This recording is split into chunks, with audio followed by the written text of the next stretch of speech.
ሰላም ተኸታተልቲ መደብ ኤቢኤን ትግርኛ እዚ መደብ እዚ ብቦርድ ሰርቲፋይድ ቢሄቪየር ኣናሊስት ቢሲቢኤስ ዝተዳለወ መደብ ኮይኑ ዝተፈላለየ ዓይነት ስትራቴጂ ኣብ ኤቢኤን ንጥቀመሉ ብትግርኛ መልክዕ ዘቕርብ መደብ እዩ። ናይ ሎማዓንቲ መደብና ፍልይ ዝበለ መደብ ኮይኑ ታሪክ ናይ ሓንቲ መንእሰይ ኣብ ኦቲዝም ስፔክትሩም ትርከብ እሙሃ ናን ቨርባል ዝኾነት ዘሕለፈቶ ስቃይ ሽግር ወለዳ እውን ከም ደሰይም ዘሕለፎ ሽግር እሞ ኣብዚ እዋን እዚ ከዓ ናይ ዓለም ለኻዊ ናይ ኦቲዝም ተጣባቂት ዝኾነት መንእሰይ ዘሕለፈቶ ጉዕዞ ኢና ክንዘራረብ ፀኒልኩም ክትከታተሉኒ ብክብሪ ዕድመኩም። ኣብዚ ስእሊ እትሪእዋ ዘለኹም ካርሊ ፍሌሽማን ትበሃል ብ1995 ኣብ ካናዳ ቶሮንቶ ተወሊዳ ዓብያ ወለዳ ካብ ንእስነታ ኣትሒዞም ካርሊ ካብ ማንታ ሓፍታ ዝተፈለየት ከም ዝነበረት እዮም ዝገልፁ። ካርሊ ጓል 2 ዓመት ምስ ኮነት ከዓ ብኦቲዝም ኦራል ሞተር ኣፕሬክሲያ ዝበሃል ዳይግኖስ ከም ዝገበርዋ ይሕብሩ። እዚ ኦራል ሞተር ኣፕሬክሲያ ዝበሃል ካርሊ ቨርባሊ ክትዛረብ ከም ዘይትኽእል ጓል 2 ዓመት ከላ እዮም ሓቢሮሞ። ኣብተን ቀዳሞት 10 ዓመታት ናይ ካርሊ ሂወታ ስድራ ቤታ ብጣዕሚ ከቢድ ከም ዝነበረ እዮም ዝገልፁ። እቲ ትገብሮ ዝነበረ ዘይተደለየ ዓይነት ባህርያት ከቢድ ጥራይ ዘይኮነስ ልዕሊ ዓቕሞም እዩ ነይሩ። ገለ ካብቲ ወለዳ መዓልታዊ ዘጋጥሞም ዝነበረ ብድሆታት ከዓ ከምዚ ሰልፍ ኢንጁሪ ቢሄቪየር ዝበሃል ንነብሳ ባዕላ ብሕማቅ ዝኾነ መንገዲ ትሃርም ነይራ። ሓደ ካብኡ ኣብ መንደቅ ርእሳ ትሃርሞ ነይራ። ብፅፍራ ብስና ጌራ ንነብሳ ትበልዖ ትምንጭቶ ነይራ ክሳዕ ደም ዝወፅእ ትኸውን። ጨጉራ ብሓይሊ ትስሕቦ እሞ ገለገለ ግዜስ ጨጉራ ዝረግፈሉ እዋን ከም ዝነበረ እውን ይሕብሩ እዮም። ካርሊ እዚ ጥራይ ዘይኮነ ናይ ሰንሰሪ ወይ ናይ ህወሳዊ ሽግር እውን ነይርዋ እዩ። ድምፂ ወይ ብዙሕ መብራህቲ ወይ እኩብ ሰብ ዘሎ ብጣዕሚ ርብሻ ከም ዝነበረ ከምዚ ንካልኦት ሰባት ኖርማል ዝመስለና ንዓዓ ግን ብጣዕሚ ቃንዛ ወይ ህውከት ፈጥረላ ከም ዝነበረ ይሕብሩ ስድራኣ ማለት እዩ። ኣብ ከምኡ ኩነታት ከዓ ካርሊ ኣብዚ ዘይተደለየ ዓይነት ባህርያት ትሳተፍ ነይራ። ከም ነብስኻ ምህራም፣ ንካልእ ሰብ ትሃርም፣ ዝሓዘቶ ንብረት ወይ ኣብ ጥቃ ዝፀንሓ ንብረት ትሰብር ከም ዝነበረ ትሕብሩ ማለት እዩ። ካርሊ ክትዛረብ ኣይትኽእልን እያ ነይራ ኣይትኽእልን እያ ፈፂማ ብምልክት ጌራ እውን ሓሳባ ክትገልፅ ኣይትኽእልን እያ። ወለዳስ ዝኾነ ነገር እንታይ ደሊኺ እንተኢሎማስ ብምልክት ጌራ ፀባ ደልያ ማይ ደልያ ዝደለይቶ ብኢዳ ምልክት ጌራ እውን ዝደለይቶ ኣይትሕብርን እያ ነይራ። ጥሜት ቃንዛ ዝኾነ ናይ ከምኡ ዓይነት ስምዒት እውን ኣይተርእን እያ ነይራ። እዚ ንወዲ ከምዝን ከዓ ብዙሓት ሰብ ሞያ ንካርሊ ብጣዕሚ ሎው ኣይኪዩ ከም ዘለዋ ይሕብሩ ነይሮም። ፀኒሑ ግን እዚ ሓሶት ከም ዝኾነ እዩ ተገሊፁ። ካርሊ ናይ ድቃስ ሽግር እውን ነይርዋ፣ ናይ መግቢ ምብላዕ ሽግር ነይርዋ። ለይቲ ቁሩብ 9 ሰዓታት ደቂሳ ሙሉእ ለይቲ ኮፍ ኢላ ስለትሓድር ነበረት። ስድራኣ በብሪጋ ይሕልዋ ከም ዝነበሩ ለይቲ ፊዚካሊ ከዓ ብጣዕሚ ድኻም ከም ዝነበሮም እዮም ዝገልፁ። እዚ ወዲ ከምዝን ተሓዋዊሱ ናይ ስድራኣ ናይ ጓሎም ፊቸር ስለዘይፈልጡ ዝነበሩ ብጣዕሚ ጭንቀት ነይሮም።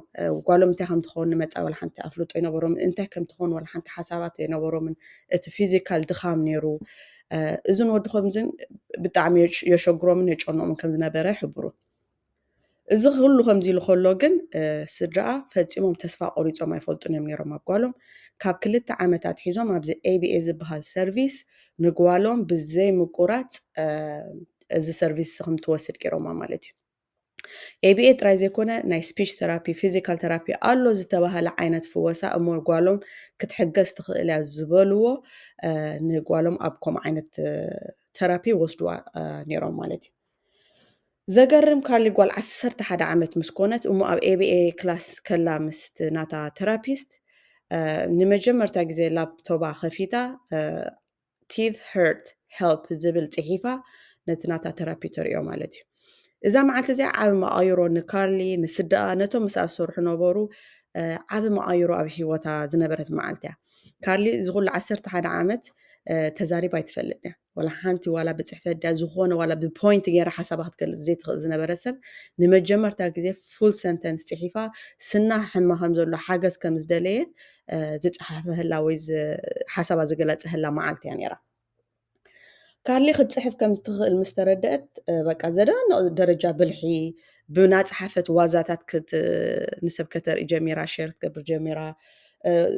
ዘደንቕ ርድኢት ከም ዘለዋ ሰብ ክፈልጥ ጀሚሩ ክትፅሕፍ ምስ ጀመረት ማዕረ ክንደይ ከም ትፈልጥ ሽዑ እዩ ክፍለጥ ጀሚሩ ዳስ ዋይ እቲ ናታ ኣይኪው ሎው እዩ ነይሩ ኢሎም ሓኻይም ዳያግኖስ ገበሩ ቅድሚ ክንደይ ዓመታት ሓሶት ምዃኑ ዳሕራይ ተረዲኡ ብጣዕሚ ሃይ ዝኾነ ኣይኪው ከም ዝነበራ ንፍዕትን ብዙሕ ትፈልጦ ነገራት ከም ዝነበራ ዳሕራይ ብፅሕፈት ክትዛረብ ጀሚራ ማለት እዩ ኣብዚ ከምዚ ኩነታት ከዓ ካርሊ እቲ ናይ ቅድሚ ሕጂ ትገብሮ ነበረት ናይ ሰንሰሪ ኢሹ ዝነበራ ንምንታይ ነብሳ ትሃርብ ንምንታይ ትጭድር ከም ዝነበረት ብፅሑፍ መልክዕ ጌራ ንሰብ ንስድራ ክትሕብሮም ጀሚራ እዚ ከም ሕብረተሰብ እንታይ ሓንቲ ክንመሃር ደሊ ካብዚኣ ናይ እዚኣ መንእሰይ ታሪክ እዚ ደቅና ናን ቨርባል ኣብ ዝኾኑ እንተለዉ ኮይኖም ኣይሓስቡን ወይ ኣይርድኦምን ማለት ኣይኮነን ጀስት ክዛረቡ ስለ ዘይከኣሉ እንታይ ይኸውን ኣሎ ከባቢኦም ወይ ዲቨሎፕመንታሊ ዲሌይ ኮይኖም ኣለዎ ማለት ኣይኮነን ምዝራብን ምሕሳብን በበይኑ ምዃኑ ከረጋግፀልኩም ይደሊ ማለት እዩ እዛ መንእሰይ እዚኣ ሕጂ እቲ ነዊሕ ዝፀንሐ ግምታት ናይ ሰብ ክዛረብ ተዘይክእልካስ ክትሓስብ ወይ ክርዳእ ከምዘይትኽእል ገይሩ ዝወስዶ ነበረ ሕብረተሰብ ንዕኡ ዝሰበረት መንእሰያ እዚኣ ዛንታ ካርሊ ሽዑ ብቕልጡፍ እዩ ተዘርጊሑ ኣብ ሶሻል ሚድያ ዓበይቲ ናይ ቲቪ ማዕኸናት ከም በዓል ሲኤንኤን ከም በዓል ኤቢሲ ኒውስ ዕድመ ጌረናላ ኣብ ናተን ሾው መፅያ ኢንተርቪው ክትገብር ብድሕሪኡ እውን ካርሊ ምስ ኣቦኣ ኮይና ከምዚ ብስእሊ ትሪኦ ዘለኹም ኣቦኣ ንካርሊ እዩ ሓንቲ መፅሓፍ ካርሊ ቮይስ ብሬኪንግ ትሩ ኦቲዝም ትብል መፅሓፍ ኣብ ዕዳጋ ኣሕቲሞም እዛ መፅሓፍ እዚኣ ብጣዕሚ ብዙሕ መሸጣ ዝረኸበት መፅሓፍ ኮይና ኣብ ሳም ፖይንትስ ናምበር 1 ቤስት ሴሊንግ ቡክ ዝነበረሉ እዋን እዩ ኣብዚ መፅሓፍ እዚ ካርሊ እቲ ውሽጣዊ ናታ ዕላማ ፍርሒ ሕልምታታ ንምእማኑ ዝፀግም ከዓ እቲ ናታ ፅንዓት ኩሉ ኣብዛ መፅሓፍ ብዝርዝር ፅሒፋቶላ በዚ ኣጋጣሚ እዛ መፅሓፍ እዚኣ ንኸተንብዋ ብክብሪ ዕድመኩም ካርሊ ቮይስ ብሬኪንግ ትሩ ኦቲዝም ትብል መፅሓፍ ማለት እያ ካርሊ ኣብዚ እውን ጠጠው ኣይበለትን ብድሕሪኡ ናታ ቲቪ ሾው ከፊታ ስፒችለስ ዊዝ ካርሊ ፍሌሽመን ዝብል ናይ ቶክ ሾው መጀመርታ ናን ቨርባል ሆስት ዝግበር ቶክ ሾው ማለት እዩ እዚ ናታ ቲቪ ሾው ከፊታ መዓት ሴሌብሪቲ ናምፀት ኣብቲ ናታ ቲቪ ፕሮግራም ኢንተርቪው ክትገብረሎም ጀሚራ እዛ ቆልዓ እዚኣ ከም ዝበልናዮ ናን ቨርባል እያ ወላ ሓንቲ ክትዛረብ ዘይትኽእል ሰብ እያ በቲ ናታ ቶክ ኤኤሲ ዲቫይስ ጌራ ግን ክሳዕ ናታ ቶክ ሾው ክትገብር ከም ትኽእል ንዓለም ዘረጋገፀት መንእሰይ እያ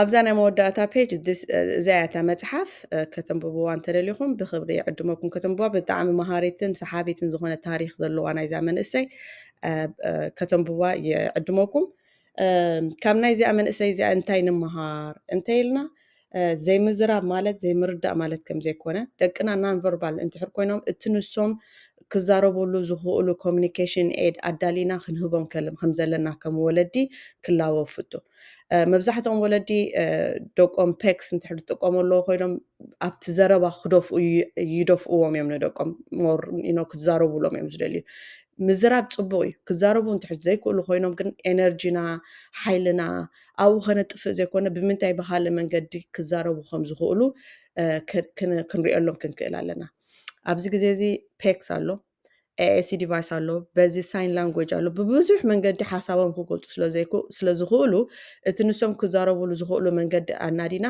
ብኡ ክንሕግዞምን ክንድንክፎምን እዩ ዝግባአና ከምዚ ኩሉ ግዜ ዝብሉ ከዓኒ ሓደ ቆልዓ ኣብ ዝኾነ ዘይተደለየ ባህርያት ዝሳተፍ እንትሕር ኮይኑ ክብሎ ወይ ሓሳቡ ክገልፅ ስለዝኾነ ነዚ ንኸንቅንስ እንትሕር ኮይና እቲ ንሶም ሓሳቦም ክገልፅሉ ዝኽእሉ መንገዲ ከነተባብዖም ወይ ክንረኽበሎም ክንክእል ኣለና ፅኒኢልኩም ስለተኸታተልኩምኒ ብጣዕሚ እየ ዘመስግነኩም ሰላም ቅነ